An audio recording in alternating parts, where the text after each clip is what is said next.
Bonjour, je vous propose aujourd'hui de travailler les planches thermoformables. Alors, nous les avons déjà travaillées avec les foufous de chasse. Aujourd'hui, je vous propose de nouvelles planches thermoformables. Ce sont des planches pailletées, vous allez voir, avec une multitude de couleurs différentes, qui va nous permettre de commencer à entrer tout doucement dans les préparatifs de Noël. Aujourd'hui, je vous propose de travailler les planches thermoformables pailletées. Il est possible de faire de nombreuses créations. Regardez un petit échantillon de ce que vous trouverez dans les tutoriels. Vous connaissez peut-être déjà ces boules réalisées la plupart du temps avec du tissu. Je vous propose ici de les réaliser avec les planches de pailleté. Regardez le scintillement que cela donne à vos boules. Il suffit de découper des triangles et de les piquer dans des boules de polystyrène avec des épingles. Bien entendu, vous le retrouvez dans les tutoriels. Pour cette série de petits anges, j'ai tout particulièrement pensé aux enfants. Il s'agit juste d'un rond dont on a coupé une partie et puis ensuite enroulé, découpé de petits ronds, un petit cœur, des plumes pour les ailes et voici de très jolis petits anges. Je vous propose aussi dans les tutoriels de réaliser ces sapins. Bien entendu, la taille, la couleur est à votre choix. Vous allez voir que c'est un jeu d'enfant, suivez les indications et vous y arriverez très facilement. Nous en arrivons à l'atelier d'aujourd'hui. Ici, je vous propose des sacs pour enfants. Dans un instant, nous allons plutôt faire un sac cadeau dans lequel cacher un cadeau. Mais vous voyez, vous allez pouvoir mettre à l'intérieur ce que vous souhaitez. La fermeture est faite avec un aimant, une petite anse et voilà un joli sac qui peut être un cadeau pour une petite fille. Et pourquoi pas pour un petit garçon, un petit sac pour ranger les voitures lorsque l'on va se balader. Alors ici, j'ai mis par contre 2 aimants. Voilà, il suffit de rentrer les petites voitures. Et le tour est joué, on peut partir en balade. Aujourd'hui, je vous propose par contre de réaliser plutôt un sac pour adultes dans lequel vous pourrez cacher un cadeau. Aujourd'hui, j'ai très envie de travailler ma base, donc du sac noir, ensuite de travailler avec une planche pailletée noire et ensuite quelques touches d'argenté. La première chose dont vous allez avoir besoin, c'est d'un patron. Vous pouvez utiliser le mien ou vous pouvez bien entendu en créer un, en imaginer un. Vous allez ensuite avoir besoin donc de la partie qui va couvrir le sac en pensant bien à rajouter un élément que vous allez coller à l'intérieur. Je vous montre ça dans un instant. Nous allons donc maintenant simplement découper et coller. Je commence par plier ma grande planche de noir en deux, puis je place mon sac dessus. Ce que je veux, de façon à éviter de coller, c'est avoir ici le pli de la planche qui sera le fond du sac. Ensuite, il ne reste plus qu'à marquer les contours et découper. Pour marquer les contours, je n'utilise pas un stylo mais la pointe de ma paire de ciseaux de façon à ne pas avoir de traces de stylo. Pour le noir, ça n'est pas vraiment grave, mais lorsque vous avez une couleur claire, eh bien, vous ne voulez pas avoir de traces de stylo au découpage. J'utilise d'autre part cette grande paire de ciseaux, je la trouve formidable pour cette technique. Voici ce que vous obtenez une fois que vous avez découpé votre sac. Nous allons maintenant découper le rabat du sac et là je vais retourner ma planche et faire comme tout à l'heure, marquer avec la paire de ciseaux le rabat puis le découper. Si je plie mon sac en deux, voici ce que cela me donne. Vous retrouvez bien la forme du sac. Je vais par contre le rouvrir. Nous allons coller maintenant le rabat. Alors vous allez simplement faire attention à avoir cette petite pointe bien à l'angle ici, de façon à ce que lorsque vous allez rabattre ensuite, les choses se passent sans souci. Donc regardez ce que cela donnera. Voilà, vous obtiendrez comme ceci le sac. Il ne suffira ensuite de décorer. Je marque ici simplement avec mon ongle où placer la colle. Voilà, ce qui me permet d'avoir un trait et de ne pas déborder avec ma colle. Et je vais ainsi donc coller toute la languette de façon à avoir le rabat. Une fois que le rabat est collé, bien maintenant je vais coller les deux parties donc du sac.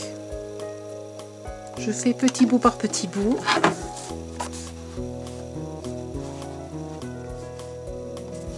Et je maintiens toujours un petit peu de façon à ce que la colle ait le temps de prendre. Vous voyez, je place toujours la colle légèrement en retrait de façon à ce que quand j'appuie ensuite, elle ne déborde pas trop. Si elle déborde, ça n'est pas grave. vous pouvez l'enlever.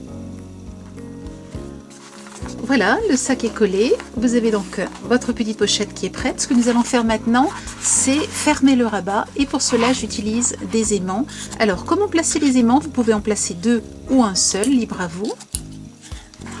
Ce que vous allez commencer par faire, c'est les mettre 2 par 2 pour voir comment ils se ferment.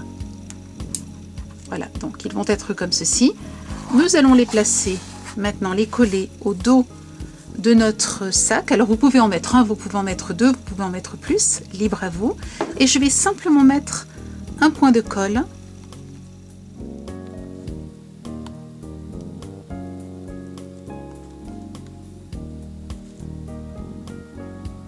Et je laisse ensuite l'aimant prendre un petit moment. Et pendant ce temps-là, je vais décorer l'autre partie, l'autre côté du sac. Je vais maintenant placer de la colle sur l'autre partie, l'autre côté donc des aimants, et je vais replier.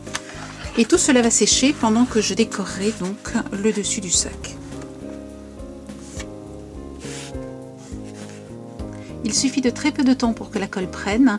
Je la maintiens quand même quelques secondes. C'est la raison pour laquelle j'utilise un pistolet à colle, parce on peut ainsi travailler vraiment rapidement. Une fois que cela est pris, je laisse tel quel et maintenant je décore. Je pourrai ensuite ouvrir et fermer une fois que tout sera bien sec et bien refroidi. J'ai découpé dans la planche argentée une bande. Vous voyez qu'elle part d'une pointe et qu'elle se termine par un bout un petit peu plus large. J'aimerais donc coller cette bande ici le long de mon petit sac. Là encore, je fonctionne petit bout par petit bout.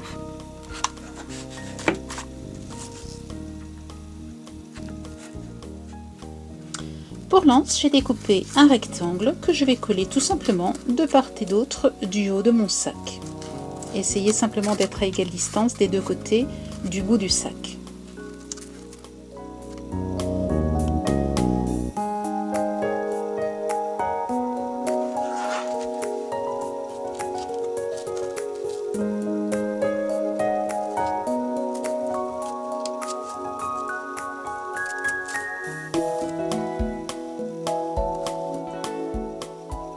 Si vous le souhaitez, vous pouvez tout à fait placer par exemple des petites découpes en feutrine sur donc le sac. C'est une manière de le décorer. Vous pourriez aussi, comme je l'ai fait ici, découper des lettres, pourquoi pas Joyeux Noël, ou bien le prénom de la personne à qui vous offrirez le cadeau, et le coller donc sur le sac. En ce qui me concerne, je vais rester très classique, et comme ce sera un sac qui sera au pied du sapin, eh bien je dessine des feuilles de houx. Voilà, j'ai réalisé mes 2 feuilles de houx. J'ai découpé aussi dans du fuchsia des petites boules. Et ce que j'aimerais maintenant, c'est toujours avec le fuchsia faire un nœud. Voici comment réaliser un nœud. Vous découpez 2 bandes. Une des bandes est découpée comme ceci. Vous aurez aussi besoin d'une toute petite bande. Vous allez commencer en plaçant votre ruban comme ceci. Vous retournez, vous marquez le centre et vous allez simplement venir maintenant coller et rabattre les extrémités vers le centre.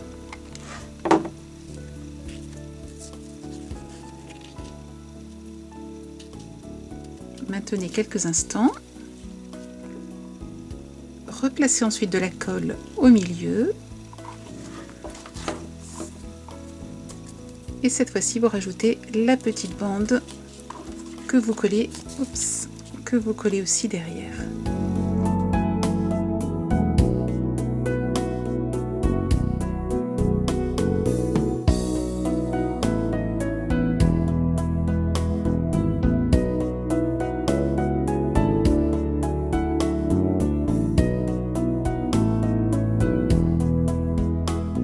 Il suffit ensuite de coller les rubans entre eux et de coller le nœud au-dessus.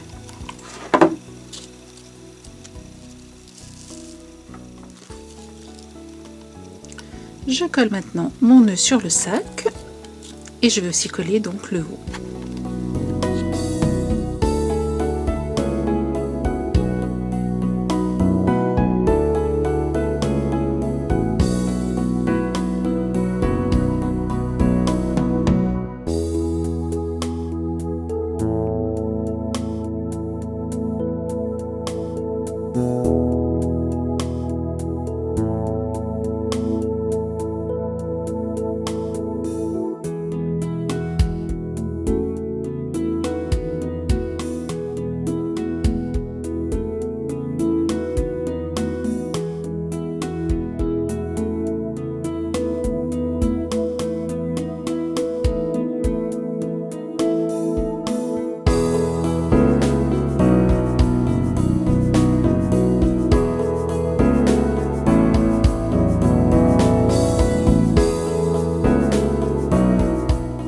Je vous souhaite une belle semaine créative et je vous dis à la semaine prochaine. Au revoir.